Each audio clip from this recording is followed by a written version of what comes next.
In this lesson, we're going to learn how to graph points in the polar coordinate system.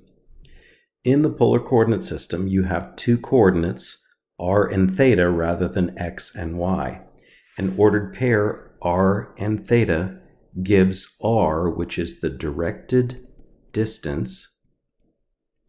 Directed just means there's a positive or negative, which indicates which direction we're going, and theta is a directed angle measure from the polar axis.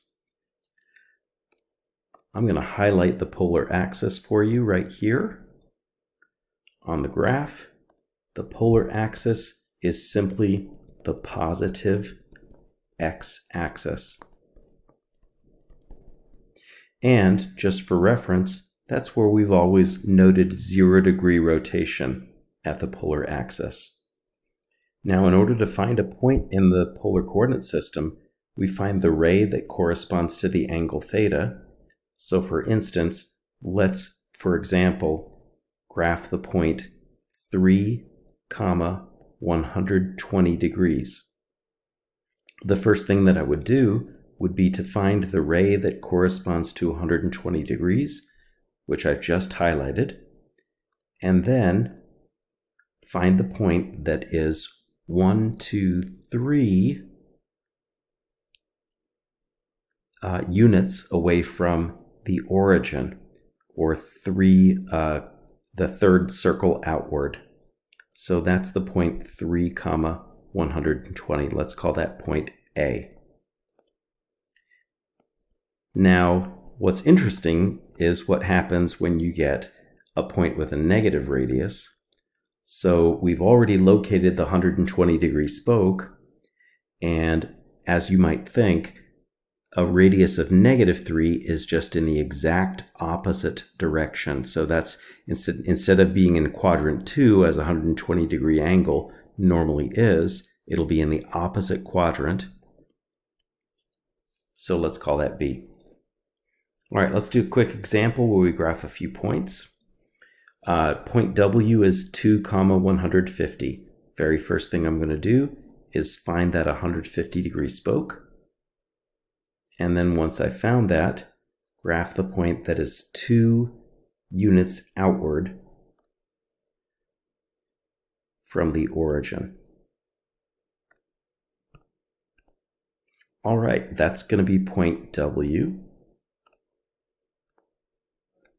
And now let's graph point X.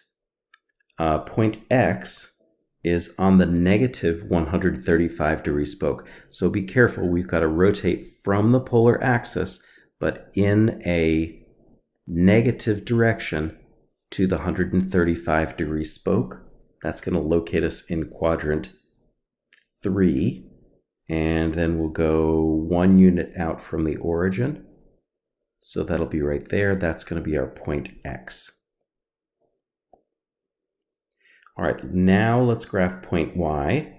Point Y will locate the 270 degree spoke. And then our radius is negative, so we're going to go in the opposite direction.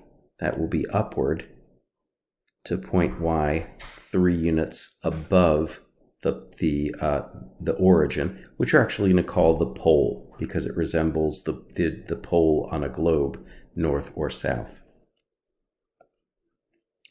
Next, let's graph point Z. Point Z, we're going to go to the -240 degree spoke. So we've got to rotate in a negative direction. That takes us to 180. We need to go 60 more in order to get to that -240 degree spoke. And then our radius from there is negative, so count in the exact opposite direction, 4 units outward, and that's point Z.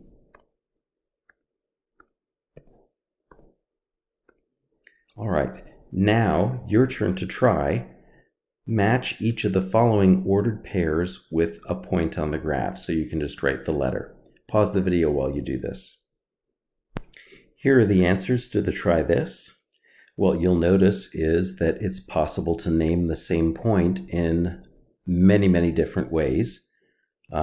So depending upon whether you have a negative radius or a positive radius or a negative angle or a positive angle or one that's bigger than 360 degrees. All right, let's go on to example 2, where we're going to graph some relationships in the polar coordinate plane. So I gave you a table of values here, and I want you to notice that we are graphing the equation r equals 3 only on the interval between 90 and 360 degrees. So what you'll notice from the table is, or from the equation, is that r has to be 3 no matter what theta is. That's basically what the equation says. R is always 3. So let's graph our point on the 90 degrees spoke, 3 units outward. On the 135 degree spoke, 3 units outward. 180, 225, 270, 315, and finally 360. Remember, this graph is only from 90 to 360, so don't go beyond those first and last points. And we can connect it, and we get actually 3/4 of a circle. Had I graphed all the way from 0 to 360, we would have had an entire circle. All right, in the next graph, we're graphing theta equals 240 degrees, a similar type of equation, but this time we're specifying the theta value. We're only going to graph it between r equals -2 and +4. So no matter what, the theta value is always 240 degrees. It's going to be easier for us to graph those points with positive radii first. So 240 degrees is located in quadrant 3. And let's graph a point with a radius of 4 first, 4 units out from the pole. 3, 2, 1, 0, -1, -2.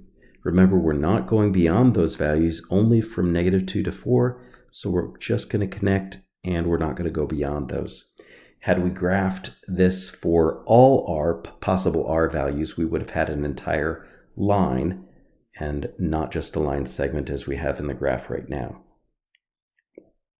All right, in C, we are graphing something that's a little bit more complex. R equals 1/60th theta plus 1. So we're going to plug in the theta values. If theta is 0 degrees, then that gives me 1/60th times 0 plus 1, which is 0 plus 1, or 1. And you notice if we're going from 0 to 240, I just used the theta values that are 60 because those will be easy to multiply by 60. So now we have 1/60th times 60 plus 1. 1/60th times 60 is 1, plus 1 is 2. 1/60th times 120 is 2, plus 1 is 3. And now we can see there's a pattern here, right? If I multiply by 180 and add 1, multiply by 240 and add 1, I'm going to get 4 and 5. So r equals 0, theta is equal to 0, r is equal to 1. And then at 60 degrees, r is equal to 2. At 120 degrees, r is 3. At 180, r is 4. And at 240, r is 5. Seems like this graph is spiraling outward. And in fact, that is the name given to this type of polar graph. It's called a spiral. And it would continue spiraling outward if we let theta get bigger and bigger and bigger and went beyond 240 degrees. All right, now let's graph r equals 2 plus 2 times the cosine of theta from 0 to 270. I think it might be helpful for us if we make an extra column here. Let's find the cosines first. The cosine of 0 is 1. Cosine of 60 degrees is a half. Cosine of 90 degrees is 0. Cosine of 120 is -1/2. Notice what's happening to the cosine values. They're starting at 1 and they're going downward. And then finally at 180, cosine is equal to -1. Now here's where the cosines are going to go back up. Cosine of cosine of 240 is negative a half. Cosine of 270 is 0. All right, so if we plug those in, we're going to have 2 plus 2 times 1 is 4. 2 plus 2 times 1/2 is 3. 2 plus 2 times 0 is 2. 2 plus 2 times negative a half is 1. 2 plus 2 times negative 1 is 0. And then we're going back up here. Oops, that was 2 times negative a half. And then 2 plus 2 times 0 is 2. Let's graph those points. So at 0 degrees, the radius is 4. At 60 degrees, the radius is 3. Now you notice that I skipped some values here. I didn't go by 30s. And the reason I didn't go by 30s is that no one really wants to do a calculation by hand with the square root of 3 over 2 in it. If we just pick those that have 1/2 in it, we're going to get a really nice graph, and we have enough points to graph it fairly smoothly. At 90 degrees, the radius is 2. At 120, the radius is 1. And at 180, the radius is 0. Seems like what's happening here is our graph is sort of spiraling inward, although this graph is not technically called a spiral. Now let's graph the rest of the points. At 240 degrees, the radius goes back up to 1. And then at 270, the radius goes back up to 2. So if we graph the rest of this, it looks like this. Now you can kind of probably tell at this point that if we were to go all the way to 360, I'll show you what that would look like. If we went all the way to 360, our graph would look like this, the remaining portion of it. And that graph may look a little bit like a heart, and it's actually called a cardioid. Let's take a look at our next graph. R is equal to 4 times the sine of 2 theta. Let's make a couple of extra columns here. Let's make one for 2 times theta, and then one for the sine of that angle. Then to get our R values, we're just going to multiply by 4. All right, so let's double all of these angle measures.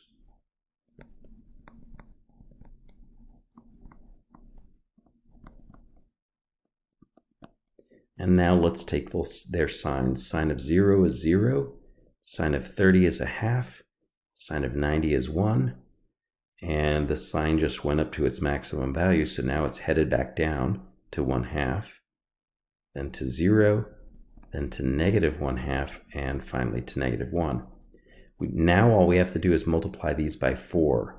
So 0 times 4 is 4. A half times 4 is 2.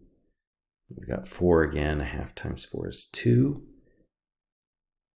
And 4 times 0 is 0. I did something wrong up there, didn't I? 0 times 4 is not 4, is it? 0 times 4 is 0. Okay, let's go back to the last couple of rows on this chart. 4 times negative a half is negative 2. 4 times negative 1 is negative 4. All right, let's graph those points now. So at 0 degrees, our radius is 0.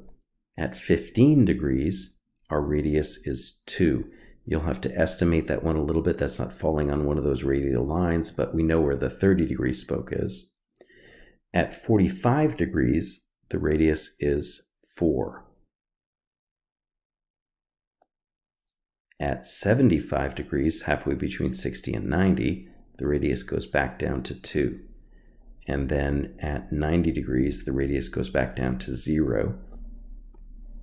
Let's connect those points, see what's happening so far. So the radius was increasing, and then the radius was decreasing. So we get this nice little loop that's not really exactly a circle. Now let's see where it continues to go. Past there, we have some negative radii. So our 105 degree spoke would be right here, but the radius is negative 2, so that point's going to wind up being right there. And then the 135 degree spoke is right here, but our radius is negative, so that point's going to wind up at the opposite direction 4 units away. So there's our entire graph based on the interval that we were given, just from 0 to 135. Let's cross that out. And I'm going to show you what the rest of the graph would look like if we went all the way. The graph would continue to loop around like this. Then it would do another loop. And then it would do one more loop. And if that looks like a flower, that makes sense that this is called the rose curve. All right, when we convert between polar and rectangular coordinates, I'm going to want you to think of a picture, and it should be a familiar picture to you. If we want to find a point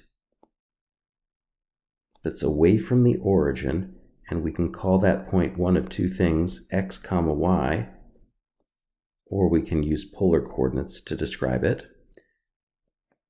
But remember how you were first taught to locate points in the coordinate plane that are x comma y's.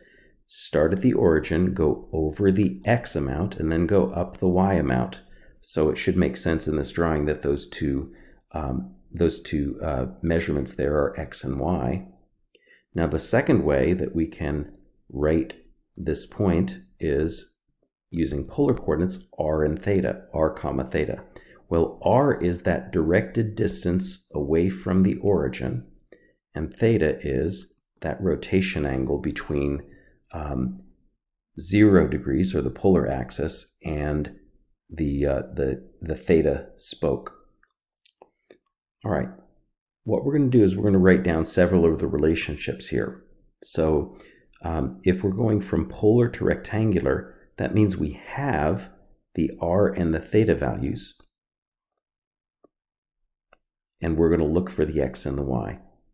So based on this triangle, if I want to write a relationship between among the three variables, r, theta, and x, I can use a cosine relationship. Cosine of theta is equal to the adjacent over the hypotenuse x over r. Now it would be nice if we had all the polar variables on one side. We can achieve this by multiplying both sides by r, and we get x equals r times the cosine of theta. Now if we also want to write a relationship that involves r and theta, but relate it with y, we can write a sine relationship. Sine of theta is y over r, and multiplying by r, we get y is equal to r sine of theta. So you see, if I have the r and the theta values, I can use these two equations to find out the x and the y values. Now let's write another set of equations. These ones will assume that I have the x and the y value, and now I'm looking for r and theta. So let's relate x and y with r. You notice they're all three sides, and they're all three sides of a right triangle. So one of these equations will be x squared plus y squared is equal to r squared, simply the Pythagorean theorem. And then the second equation will be that one that relates theta with x and y, and that would be a tangent relationship. So tangent of theta is equal to y over x. And so these two equations can be used to solve for theta and r if I have the x and y values. Let's put them to use. So first, if I want to convert the point 2, 150, which is in the form r, theta, to x and y rectangular coordinates, I can use that first equation, x is equal to r times the cosine of theta, and r is 2, and theta is 150, and the cosine of 150 is negative square root of 3 over 2. So x is negative square root of 3. The y value is r times the sine of theta, and that's 2 times the sine of 150 degrees. And the sine of 150 is a half, positive a half, and so our y value winds up being 1. So in rectangular coordinates, that point 2, 150, which falls in the second quadrant, is equivalent to the point x, y, negative square root of 3, 1, which also falls in the second quadrant. All right, it's your turn to try. You try B on your own and pause the video while you're doing it. Here's the point in rectangular coordinates, 0, 4. You notice that this was a quadrantal angle, right? And then we got a quadrantal x, y, one that falls on one of the axes. All right, now let's convert in the other direction. This is a little bit more involved, but try to make it a little simpler by giving you an extra set of directions here. We're going to find polar coordinates, and polar coordinates are not unique. So we're going to find the ones where the r is a positive value and the theta lies somewhere between 0 and 360. That way we're all going for the same answer, and it takes some of the complications out of it. All right, so now we're going to use a different set of equations. We're going to use x squared plus y squared is equal to r squared, and the x value is negative 6 squared root of 2. The y value is positive 6 squared root of 2. So squaring that, we get 36 times 2, which is 72 in both cases.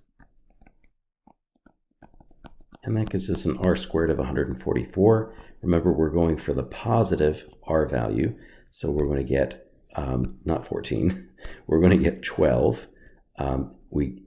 Algebraically, there are two solutions, r equals positive 12 and r equals negative 12. Now to get the theta value, we're going to use that tangent relationship. Tangent of theta is equal to y over x. And so substituting, our y value is positive 6 root 2, our x value is negative 6 root 2. So we're solving the equation tangent of theta is equal to negative 1. There are two angles for which tangent is negative 1, so we're going to have to think about this. First off, let's look at that x, y right there. Remember that it's x, y. In what quadrant is x negative and y positive? And that would be in quadrant 2. So we use that piece of information to further refine our search for the angle. Theta is an angle that has a tangent of negative 1 that lies in quadrant 2, and so that's going to be 135 degrees. So our r comma theta is 12 comma 135 degrees. All right, your turn to try B on your own. Pause the video while you're doing it. And there's r comma theta for the for this point. And notice we had to think about the fact that it's in quadrant 3 since our x and our y are both negative, so we're picking a quadrant 3 angle. All right, continuing on, we have one more thing to do, and that is a quick review of the graphs of sinusoids. So we should know what this first graph looks like. Y equals sine x, that's our parent function, has a cycle of 360 degrees, max value of 1, min value of negative 1, and this one starts in the middle at 0. Now you can see in our second graph, where we have y equals negative 3 sine x, what multiplying that did by negative 3 did, it vertically stretched the graph, and at the same time it flipped it so that it's vertically, so that it's upside down. And then finally, in our last graph, we simply add 2 to that one. And so that's a translation upward. One of the things that I want you to notice about this is that we have a new midline here. The middle of the graph is right there. Okay, and that's 2. That's our vertical shift. That's why we have the +2 at the end of the equation. And then the second part is finding that amplitude. The amplitude is the distance of the maximum from the midline, which is 3. So that's why we have times 3. The negative is taking into account that that sine curve is upside down. On the second row, you'll see y equals cosine x. And that starts at a max, ends at a max, and looks exactly like this sine curve, except for it's kind of shifted, right? It starts in a different place. Same exact shape though.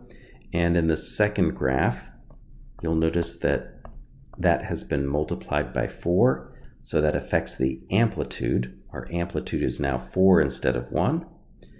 And then in the third graph, we see what multiplying the x value by 3 did. No longer does it only take 360 degrees to graph the cycle, but it takes just 120 degrees to graph a cycle. Or another way to think of this is that 3 cycles fit into that 0 to 360 range. So that's where our 3 comes from. So now we're going to write the equations of the sinusoids from their graph. So first off, in A, it looks like a cosine function. Sine functions start in the middle, cosine functions start at a maximum. This one starts at a minimum, which means that there's going to be a negative in front of the cosine that's going to be reflecting that cosine so that it's upside down. All right, so we've got y equals, and now let's find that midline here. Midline is halfway between the top and the bottom of the graph, and that's our vertical shift. We also have the distance from that midline up to a max, which is 2. So y equals -2 times the cosine of x plus 1. All right, now let's take a look at B. In B, it looks like we have a sine curve because a sine curve starts in the middle and goes up, back down, and back up. That's not a reflected sine curve, so it's going to have a positive coefficient. Our midline is right at the x-axis, so we can measure our amplitude from there. Looks like that's 3 units high. So far we have y equals 3 times the sine of, and what you might notice at this point is that one cycle didn't happen in 360 degrees, it happened in 180, which means we can fit 2 cycles into the 0 to 360 range. So that's a y equals 3 sine of 2x. It's going 2 times as fast as the regular sine function. All right, got a couple for you to try. So try C on your own, and then we'll check the answer. Pause the video while you're doing it. Here's the equation for the graph in C. It has an amplitude of 5. It's a cosine function, but it's upside down since it starts at a minimum. And then 4 cycles fit into the 0 to 360 because it only takes 90 degrees to graph an entire cycle. Notice that an entire cycle goes from minimum to minimum, and that only takes 90 degrees. So therefore 4 can fit into the 0 to 360 range. All right, one more for you to try. So pause the video while you are trying D. Here's the equation for D. It might be really tempting to write y equals 5 times the sine of x since you see a maximum of 5. But what you have to remember is that maximum is only 2 units away from the midline of the graph. So that midline is our vertical shift, and so the vertical shift is 3, plus the 2 times the sine of x will reach 5. And that's it for this lesson.